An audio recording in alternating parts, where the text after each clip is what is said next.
Programang ito ay rated SPG, striktong patnubay at gabay ng magulang ang kailangan. Maaaring may masiselang tema, lengguwahe, karahasan, sexual, horror o droga na hindi angkop sa mga... Ano yun? Baka wala niyo ko! Sila pa mo nandito! Ano? Babalik na ako dyan. Siguraduhin yung mahuhuli si Primo. Patay man o buhay. Yes, sir! Narito po ang pinakamangan na episode ng APG Ang Batang Quiapo. Pinasabog ni na Primo at mga kasama nito ang isang van upang mapunta ang atensyon ng mga kapulisan at ang mga gwardiya ni Agustus.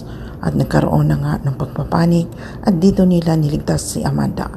At bago man sila makalabas ng hospital ay nakasulubong naman nila ang mga pulis at ang mga gwardiya ni Agustus. At dito nagkaroon ng malaking labanan at maging si Amanda ay nagipaglaban din sa mga tauhan ni Agustus.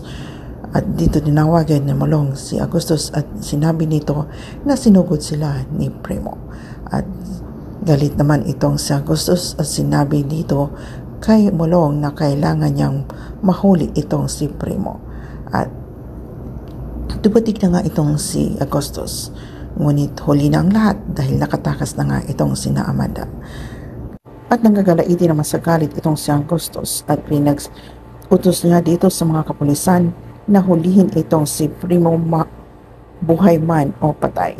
Ito na kaya ang pagbagsak ni Agustus dahil nagsanipersa na itong si Amanda at malalaman din sa katastaasan na itong si Agustus ay protektor ng mga droga.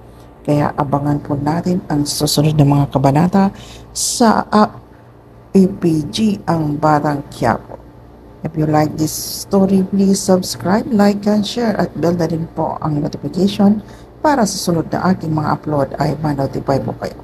Maraming salamat at God bless.